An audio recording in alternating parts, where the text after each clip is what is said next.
Well, hey, welcome back. This is Kimile, and you are listening to Heal with Kimile podcast. Today, I want to talk about how you really can create the relationship of your dreams. It is possible, and here are some secrets. First of all, if women do not admire their husbands, we're going to have problems, because if he's doing nothing but playing games, not working, taking care of business, then she's not going to be able to admire him. But men, for them to be able to function with the woman in a healthy way in a relationship, require to be admired. So men, if you're out there and you're saying, my wife just doesn't respect me, she doesn't listen to me, you want to look at, does she admire you? And if she doesn't admire you, why not? What is it you're doing or not doing that she doesn't admire? And that's the conversation to have. For women, they need to be adored. They really need to feel like you just adore them. And the word adore it's like, oh, she's precious. She's so sweet. There's just something about her that's special. And that's very, very important to your woman. She needs to feel like she is really, really important to you. And you adore her, you do anything for her. But if you don't adore her, you need to pretend you do. Look, relationships are not always going to be easy. That's why a lot of couples, half in this nation, end up divorced. But if people really understand that it is like a plant, it requires sunlight and water. This relationship that you're in requires a lot of contribution. It requires an investment. You really can turn things around. Look, in the beginning of the relationship, you obviously loved and adored each other. You respected and admired each other. So what shifted? What happened? And if you can't get past that, you probably need to realize that the relationship ended. And if you're still together, it ended and you're still together and it hasn't got over whatever bump that was. But I'll tell you, it isn't always, when people come to see me in a counseling session that things get resolved. People have to start resolving their own pain, their own issues, kind of on their own. And if you really pull back and look at how you are part of the problem, you're going to save yourself a lot of money and a lot of time in a therapist's office, because it really does require accountability and integrity to clean up your mess. If you created a mess in your relationship, clean it up. Have integrity. Say you're sorry. Don't be prideful. Don't be stonewalling.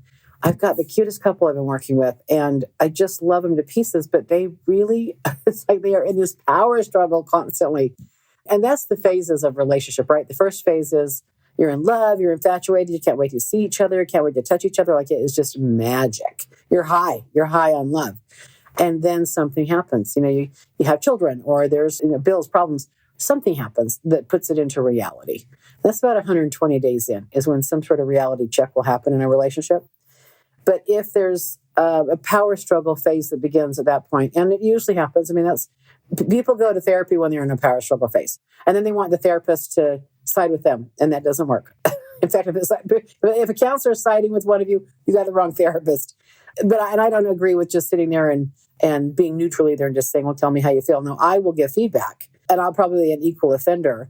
But I also feel like both sides have to look at how they got themselves in the situation. I'll tell you one of my pet peeves when working with couples, and it's about women. And I'm a woman, so I can say these things, okay? Maybe, but I'm going to get haters for this anyway, but okay, here we go. I blame women for a lot of the problems in the relationship, and here's why. They are entitled. They think that he's supposed to make them happy. He's out there working, paying the bills, and she's homemaking or being a mom. And when he comes home, here's the baby, and I can't do this anymore. She's going to drop everything on him right when he walks in the door. And she doesn't realize that he's had a long day too. But the girls, I call these are girls. These aren't women. They don't recognize that it is a job to be a wife. It is a job. And it's a job to be a husband. But one of my pet peeves is when I see a woman, a wife, or a girlfriend who has a really, really good guy. They are a phenomenal guy. They love them. The man loves them. He provides, he protects, and he can't win. No matter what he says, no matter what he does, he cannot win. It just drives me crazy, because these are the women that want a divorce after a few years. They don't care if they're hurting the kids. These are very, very selfish girls. It's not really a woman, is it? And then you watch them just take these guys through hell and back in court, and they want all this, child support. One of my favorite cases, actually, it's funny because I end up being really good friends with most of these men that go through these kind of trials and tribulations with these kind of women. And it's not every woman, okay? It's just a certain type of woman who is narcissistic, and it's all about her image, how she looks, what she wants. And he's, gotten used to just making sure she's okay and taking care of her. And men do love what they take care of. And so if he's taking care of her, he's going to love her. That's just kind of the nature of how men are. If they love you, they take care of you. And that's a good man, right? So, but she's definitely never happy, never satisfied. She's spoiled. But one of my favorite cases was a really, really great guy that I knew. Still know him to this day. He's a good friend. He was one of my first clients where that coined the phrase for me, can you help me get my balls back, right? Because literally he was getting neutered by this woman. She had an agenda, and it was so clear for me. I could look at her and go, yeah, she's working him. They had been married for less than a year. She was putting her time in, is what I would say, because she was constantly traveling, going back to California where she was from, going shopping with mama, having fun. And then she'd come in and do a couple of weeks or a couple, maybe a month. And then she'd go back to California. So she's from California, but she was comfortable out there. But this guy married her, and they were virgins. He was trying to wait till they got married. So was she. Literally, I think they had sex maybe a dozen times in a year because she did not want to give up her virginity. She didn't want to go through that. So, I mean, again, why get married? And he turned into, in her mind, this big pervert because he's looked at porn. He's laying next to her. He can't touch her.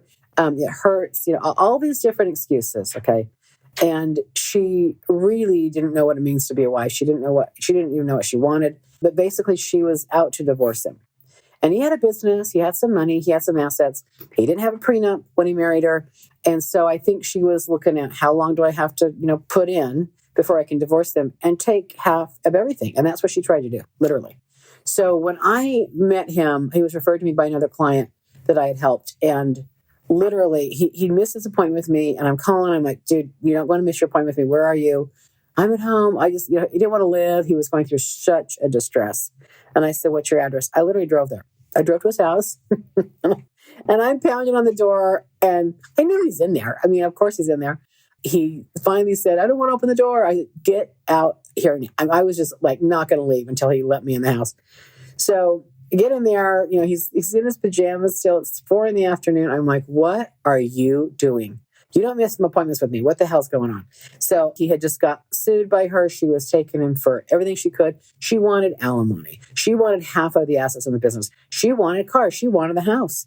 She hadn't literally been there for maybe almost a year of marriage. That's it. And he was already, broken by her.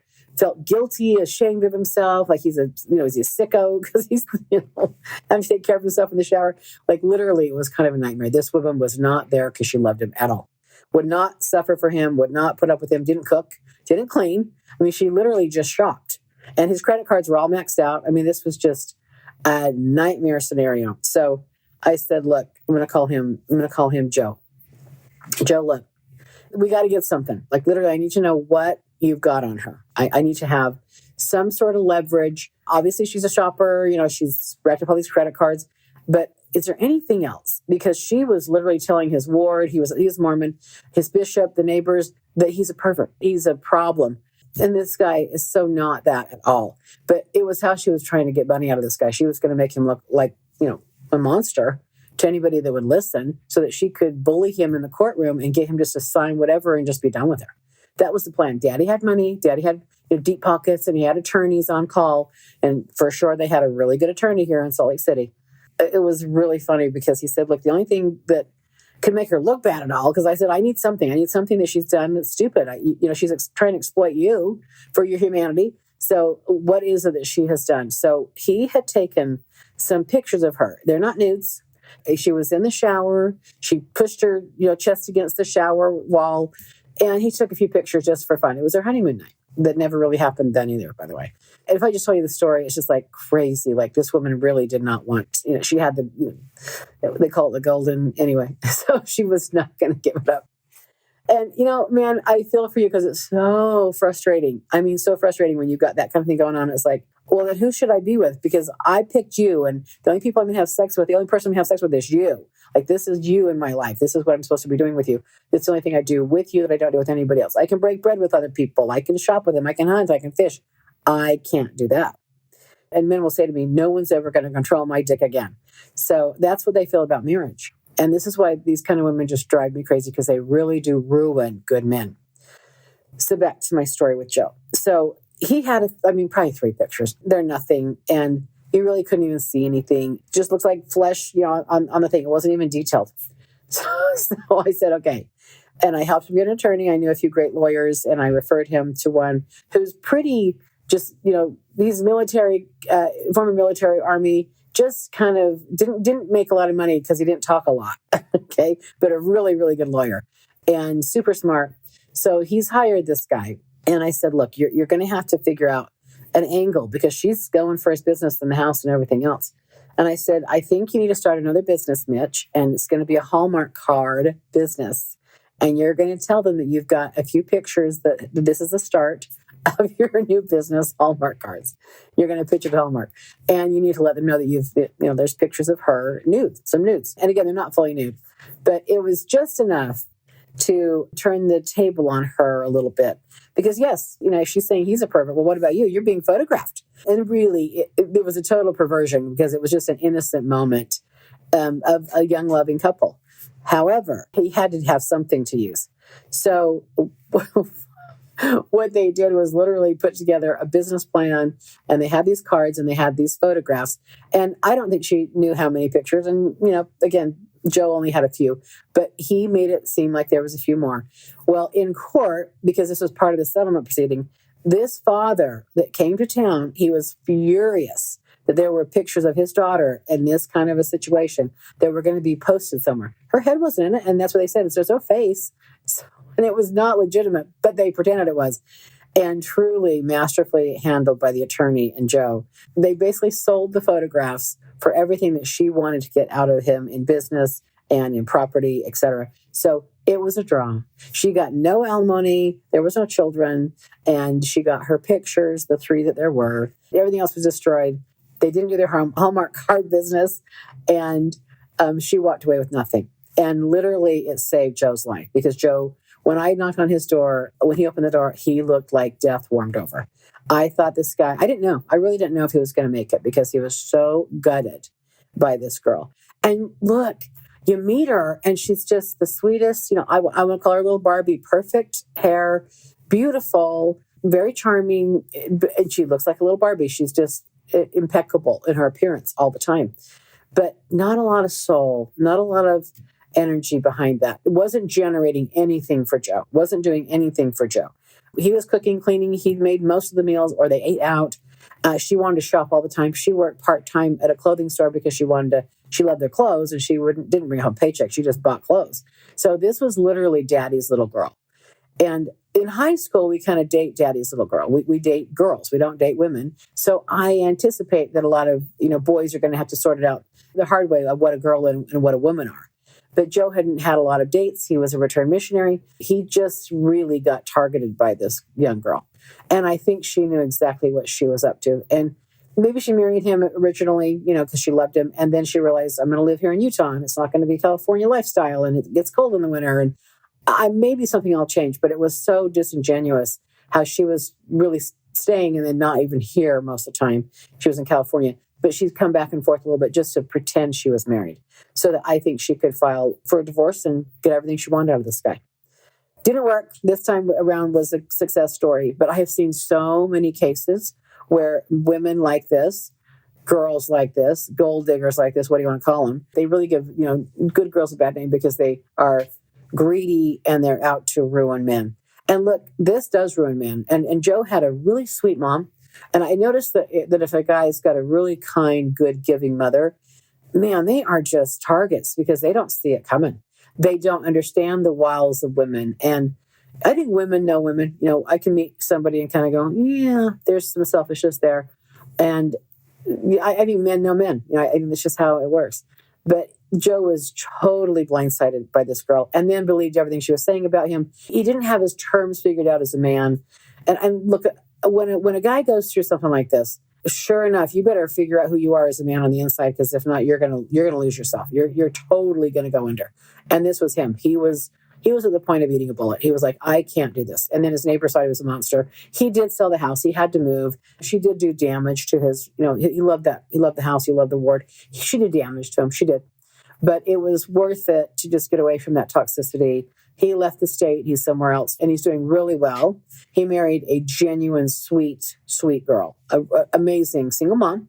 So she had 2 boys already, and now they have 2 children, and he is the best and happiest dad ever.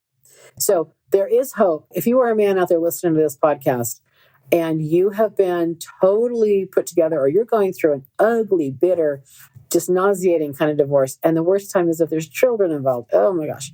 If you're dealing with someone, narcissist is thrown around so much. I realize that. But it does epitomize, the selfishness, the me, and you're going to pay, the vindictive stuff. I mean, if you're going through someone who's really trying to ruin you, you're my favorite kind of client. You literally are my favorite client because I can totally put you back together. I build men. I mean, this is what I love to do, is I love to build men, rebuild men, I should say. But there's so much to teach you and show you about really, really how to read a woman. And the good guys get these experiences. And then they're stuck. They feel stuck. They don't want to leave. They don't want to blow their life up. They don't want to hurt their children. And maybe they stay married to someone like this because they don't want to split up their assets. Or they don't dare leave her because she's so toxic or so unpredictable. What would happen in the children's lives if he's not around? So I talked to a guy today, actually, that literally stayed for 15 years just so his kids had some stability because she's not stable, which, again, is a nightmare. And I will say, I think Marcus Aurelius said this, the famous Roman emperor. Someone asked him, should we marry? Should men get married? And he said, by all means, get married. And if, you're happy, great. If you're not, become a philosopher. So there's because they didn't divorce back in that day. But I think that it's healthier to leave, but you also have to get your balls back. You got to get your power back. So I've had a handful of guys come in and say, I got your number from Joe, and he said, you help me get my balls back. I'm like, come on in. So truly, truly, it's my favorite client. And look, I have a program for men like this that are going through this kind of stuff. It's a 6-week program, and you're going to spend a good chunk of time with me in the beginning. And then there's a maintenance program. But literally, if you're at the point where you don't know yourself anymore, and you're just, the thing about fighting a female like this is you can't fight her on her terms. In fact, the more you fight or the more you show aggression or even, trying to fight for something fair, it's going to get used against you. Here's a dirty, awful secret here in Utah. And I'm sure it's, the similar in other states. But there are about 60,000, I think it was 66,000 cases filed against soon-to-be ex-husbands alleging child abuse just for leverage in the divorce. It wasn't true, no evidence, there were no police reports, there was nothing, no priors. And I'm not saying that doesn't happen. Of course it happens. But this is such a dirty trick that women will pull just to get money out of you and or the kids full-time, which again is more money. We need to change the laws in this country about domestic courts. It shouldn't be adversarial. We shouldn't be able to do this to each other. We should have a family court dynamic where it's more mediation and or viable for the children. The children are matter most, not the couples and not the money. It should be friendlier, and I advocate for that. I think Arizona has a plan they're trying to do. But I will say, again, this is my favorite kind of client that's going through hell and back with their female. So if this is you and you're needing someone to talk to, support you through it, give you the strategy you need to survive and not look bad or lose your children, etc., give me a call. You can reach me at 801-809-2222, 801-809-2222. And you can check out my website, which is healwithkimile.com, HEAL with KIMILE.com. I'm here for you. I can help you get your balls back. Give me a call. Hey, thanks for listening.